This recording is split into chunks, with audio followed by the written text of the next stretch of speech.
আসসালামু আলাইকুম ওয়া রাহমাতুল্লাহি ওয়া বারাকাতুহু। আলহামদুলিল্লাহি রাব্বিল আলামিন, আসসালাতু ওয়াসসালামু আলা রাসূলিল কারীম, আম্মা বাদ। কাছে দূরে, দেশে ও প্রবাসে যে যেখান থেকে আমাদের অনুষ্ঠান উপভোগ করছেন, সকলকে আন্তরিক শুভেচ্ছা জানাচ্ছি। আমি মোহাম্মদ আবু বকর সিদ্দিক। শুরু হচ্ছে কুরআন ও সুন্নাহর আলোকে জীবন ঘনিষ্ঠ প্রশ্নোত্তর পর্ব। আপনার প্রশ্ন উত্তর প্রদানে আমন্ত্রিত মেহমান বিশিষ্ট আলেম দ্বীন, মোংলা উপজেলা পরিষদ জামে মসজিদের সম্মানিত সুযোগ্য ইমাম ও খতিব হযরত মাওলানা মুফতি মনিরুজ্জামান সাহেব। আসসালামু আলাইকুম ওয়া রাহমাতুল্লাহি ওয়া বারাকাতুহু। আমরা সরাসরি প্রশ্নোত্তর পর্বে চলে যাচ্ছি। প্রথমেই আমি মুফতি সাহেবের কাছে প্রশ্ন রাখতে চাই, বর্তমান হজ চলতেছে, এই বিষয়ে আমাদের যদি কিছু বলেন। বিসমিল্লাহির রহমানির রহিম। নাহমাদুহু ওয়া নুসাল্লি আলা রাসূলিহিল কারীম ওয়া আলা আলিহি ওয়া সাহবিহি আজমাইন ওয়া মান তাবিআহুম বিইহসানিন ইলা ইয়াউমিদ্দিন। ইসলামী শরীয়তে হজ একটি গুরুত্বপূর্ণ ইবাদত, এটা আমরা সকলেই জানি। ইসলাম যে পাঁচটি ভিত্তির উপরে দাঁড়িয়ে আছে, বুনিয়াল ইসলাম আলা খামসিন, সহিহ বুখারীতে এসেছে, তার মধ্যে পঞ্চম নম্বরে হজকে বলা হয়েছে, হজের গুরুত্ব দেওয়া হয়েছে। এজন্য হজ একটা গুরুত্বপূর্ণ ইবাদত। এই হজ প্রত্যেক বছরই অনুষ্ঠিত হয়ে থাকে মুসলমানদের জন্য, যাদের উপরে আল্লাহ সামর্থ্য দিয়েছেন। সূরা আল ইমরানে আল্লাহ বলেছেন, ওয়ালিল্লাহি আলান নাসিল হিজ্জুল বাইত মান ইসতাতা ইলাইহি সাবিলা। যার বাইতুল্লাহতে যাওয়ার সক্ষমতা রয়েছে, সক্ষমতা বলতে শারীরিক এবং আর্থিক, এই সমস্ত ব্যক্তিদের উপরে জীবনে একবার হজ করা ফরজ। এছাড়া হজের যে আরকানগুলি রয়েছে, ইবাদতগুলি রয়েছে, এগুলো ইসলামের গুরুত্বপূর্ণ কিছু শেয়ার এর সাথে জড়িত। যেমন মক্কা, মদিনা, মিনা, মুজদালিফা, উকুফে আরাফা, জামরা, এরপরে কোরবানি করা, সবগুলো ইসলামের গুরুত্বপূর্ণ কিছু শেয়ার, যেখান থেকে মুসলমানদের শিক্ষার অনেক বিষয় রয়েছে। হজের মধ্যে আর একটা বিষয় জড়িত, সেটা হচ্ছে মুসলমানদের ঐক্য।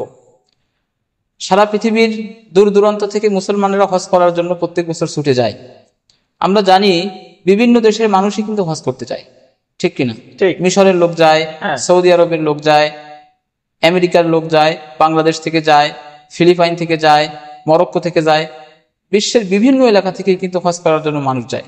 সবার ভাষা কিন্তু এক না, সবার পোশাক কিন্তু একরকম না, অর্থাৎ তাদের ভাষাভিত্তিক বৈপরীত্য রয়েছে, পোশাক বৈপরীত্য রয়েছে, কৃষ্টি কালচারগত বৈপরীত্য রয়েছে।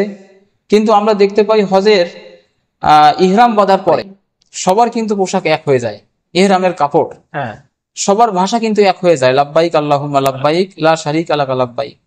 এখানে একটা বিষয় আমাদেরকে বোঝানো হয়েছে যে মুসলমানদের মধ্যে অন্য যত দলাদলি থাকতে পারে, কিন্তু আল্লাহর ইবাদতের ক্ষেত্রে তারা এক, তারা তাওহীদপন্থী, এবং তারা আল্লাহর ইবাদতের ক্ষেত্রে তারা এক, তাদের মধ্যে কোনো বৈপরীত্য নাই। এই তাওহীদের যে একটা ঐক্য, এটাও কিন্তু আমরা হজের মাধ্যমে আমরা দেখতে পাই, হজের মাধ্যমে এটা কিন্তু ফুটে ওঠে।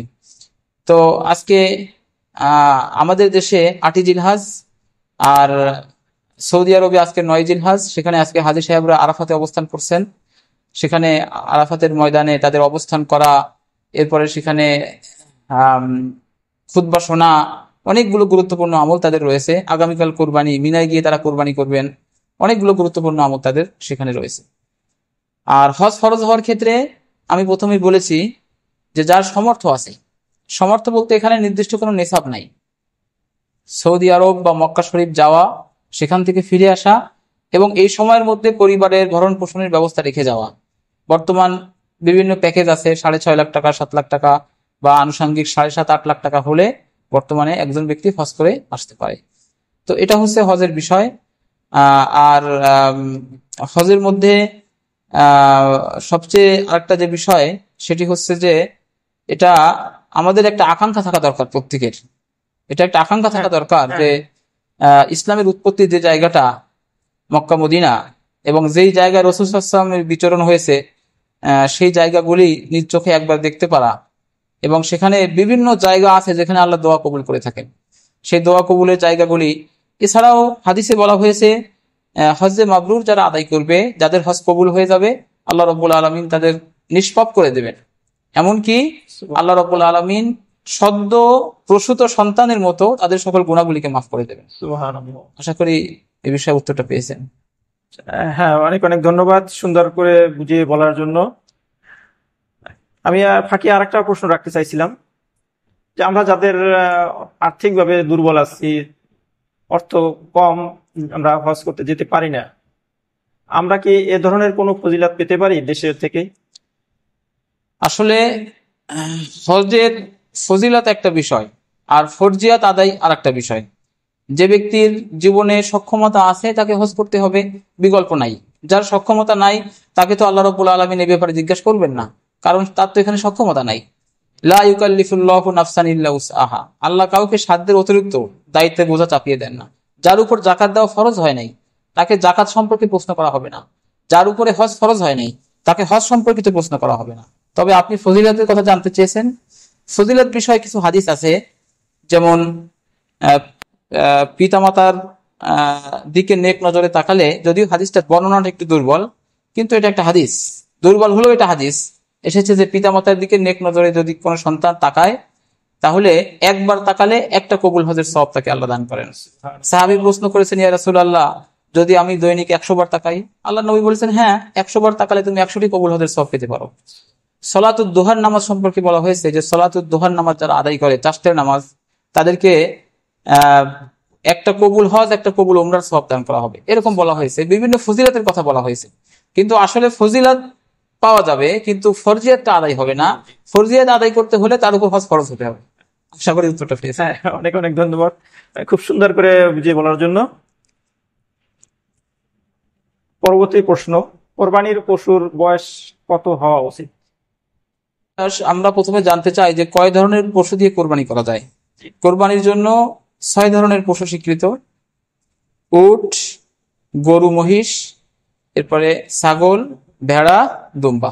এই 6 প্রকার প্রাণী দিয়ে কোরবানি করাটা বিশুদ্ধ। এছাড়া বন্য কোনো প্রাণী, যেমন হরিণ বা আরো অনেক প্রাণী আছে হালাল, জি। হাঁস, মুরগি, এগুলো কোনোটা দিয়ে কোরবানি করা যাবে না। তো কোরবানি পশুর ক্ষেত্রে, উটের ক্ষেত্রে 5 বছর, অর্থাৎ 5 বছর হলে সেই উট দিয়ে কোরবানি করা যাবে। গরু এবং মহিষের ক্ষেত্রে কমপক্ষে 2 বছর, ছাগলের ক্ষেত্রে 1 বছর, আর ভেড়া, দুম্বা এটার জন্য 1 বছর। তবে এখানে এতটুকু সুযোগ রয়েছে যে ভেড়া এবং দুম্বা যদি 1 বছরের না পাওয়া যায়, কিন্তু 6 মাসের চাইতে বয়স বেশি হয়েছে, দেখতে 1 বছরের মতো হৃষ্টপুষ্ট, তাহলে এখানে সেটা দিয়েও কোরবানি হবে। এই হচ্ছে কয়েকটা ক্যাটাগরি। আশা করি উত্তরটা পেয়েছি। অনেক অনেক ধন্যবাদ সুন্দরভাবে বুঝিয়ে বলার জন্য। আইয়ামে তাশরিক সম্পর্কে আমাদেরকে একটু বুঝিয়ে বলুন। আইয়ামে তাশরিক হচ্ছে মূলত জিলহাজ মাসের 9 তারিখ থেকে 13 তারিখ পর্যন্ত সময়গুলিকে আইয়ামে তাশরিক বলা হয়। এই সময় বিশেষ কিছু আমল, জিলহাজের 9 থেকে 13 তারিখ পর্যন্ত মূলত হজের কার্যাবলীগুলো কিন্তু 8 থেকে 13 তারিখের মধ্যেই কিন্তু হজের গুরুত্বপূর্ণ কার্যাবলীগুলো সব শেষ হয়ে যায়। তো আইয়ামে তাশরিক জিলহাজ মাসের 9 থেকে 13 তারিখ পর্যন্ত। জিলহাজ মাসের 9 তারিখ ফজর থেকে 13ই জিলহাজ আসর পর্যন্ত একটি আমল আমাদেরকে করা ওয়াজিব, সেটা হচ্ছে একটা তাকবীর আছে। জি। প্রত্যেক ফরজ নামাজের পরে কমপক্ষে একবার এই তাকবীরটি পড়াটা ওয়াজিব বলে ইসলামিক স্কলাররা মত প্রকাশ করেছেন। তাকবীরটি হচ্ছে আল্লাহু আকবার, আল্লাহু আকবার, লা ইলাহা ইল্লাল্লাহ, আল্লাহু আকবার, আল্লাহু আকবার, ওয়ালিল্লাহিল হামদ। এই আমলটি আমরা করব। এছাড়া তাশরিকের দিনগুলিতে 9 জিলহাজ আরাফাতের দিন রোজা রাখার অনেক ফজিলত, অনেক ফজিলত। যেমন হাদিস এসেছে, আল্লাহ রাসূল সাল্লাল্লাহু আলাইহি ওয়াসাল্লাম বলেছেন, সিয়ামু ইয়াউমি আরাফা ইন্নী আহতাসিবু আলাল্লাহ আই ইউকাফিরা সানাতাল্লাতী ক্বাবলাহু ওয়া সানাতাল্লাতী বাদাহু। আল্লাহর নবী বলেছেন যে আরাফাতের দিনের রোজার মাধ্যমে আমি আশা করি আল্লাহ রাব্বুল আলামিন আমাদের পেছনের 1 বছর এবং পরবর্তী 1 বছর, এই 2 বছরের গুনাহকে আল্লাহ রাব্বুল আলামিন মাফ করে দিবেন। সুবহানাল্লাহ। তো আরাফাতের দিন নিয়ে একটু বিতর্ক রয়েছে আমাদের দেশে, কিন্তু মূলত 9 জিলহাজ কে উদ্দেশ্য করা হয়েছে। প্রত্যেকের যার যার ভৌগোলিক এলাকায় 9 জিলহাজ যেই দিন, সেদিনটাই তারা আরাফাতের দিন হিসেবে পালন করবেন। যদিও দ্বিমত পোষণকারী লোক আমাদের সমাজে আছে, আমরা সবার প্রতি শ্রদ্ধা রেখেই কথা বলছি।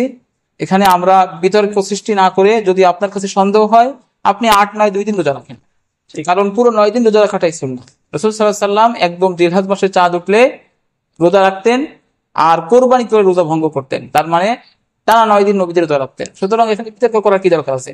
আপনার সন্দেহ হচ্ছে আপনি 8 তারিখও রাখেন, 9 তারিখও রাখেন। আমরা মনে করি হাদিসের আলোকে 9 তারিখই আরাফাতের রোজা। সৌদি আরব যারা আছে তারা আজকে রাখতেছে 8 তারিখ, আজকে তাদের 9 তারিখ। তো যাই হোক, আরাফাতের রোজার একটা ফজিলত রয়েছে। এরপরে কোরবানির দিন থেকে আরো পরবর্তী 13 তারিখ পর্যন্ত, বিশেষ করে এই সময়গুলি কোরবানি এবং তার পরের তাশরিকের দিনগুলিতে সিয়াম পালন করতেও কিন্তু নিষেধ করা হয়েছে, রোজা রাখতে। অর্থাৎ এই সময়টা খানা পিনার সময়। তবে ইসলামিক স্কলারদের মধ্যে দুটো মত রয়েছে যে 5 দিন রোজা রাখা হারাম নাকি 2 দিন রোজা রাখা হারাম, অর্থাৎ 2 ঈদের 2 দিন। ইসলামিক স্কলারদের একটা দল বলেছে যে 2 দিন রোজা রাখা হারাম, আর তাশরিকের দিনগুলি রোজা রাখাটা মাকরুহ, না রাখা ভালো, কিন্তু ডাইরেক্ট হারাম না। আর এক দল বলেছেন যে না, এই 5 দিনই রোজা রাখা হারাম, ঈদের দিন, কোরবানির দিন, কোরবানির পরের 3 দিন। দুটো মত রয়েছে। যাই হোক, তো এটা এই জন্য বললাম যে আইয়ামে তাশরিকের দিনগুলিতে বিশেষ কিছু আমল আল্লাহ রাব্বুল আলামিন আমাদেরকে বাতলে দিয়েছেন, আর আল্লাহর হুকুম পালন করাটাই কিন্তু মূলত ইবাদত। আমরা অনেকে মনে করি যে ইবাদতের যে কাঠামোগুলো দেওয়া হয়েছে, যেমন রোজা রাখা একটা ইবাদত, নিঃসন্দেহে সওয়াবের কাজ, কিন্তু আপনি যদি ঈদের দিনে রোজা রাখেন এটা কি সওয়াব হবে না গুনাহ হবে? গুনাহ হবে, কারণ আল্লাহর হুকুম অমান্য হবে। তার মানে আল্লাহর হুকুম পালন করাটাই হচ্ছে মূল ইবাদত। আশা করি উত্তরটা পেয়েছেন। অনেক সুন্দর করে বুঝিয়ে বলার জন্য অনেক অনেক ধন্যবাদ। শেষ পর্যন্ত আমাদের সাথে থাকার জন্য সকলকে আন্তরিক শুভেচ্ছা জানিয়ে এখনকার মতো অনুষ্ঠান শেষ করতে যাচ্ছি। আমাদের চ্যানেলটিকে সাবস্ক্রাইব করে পাশে থাকবেন। আল্লাহ হাফিজ।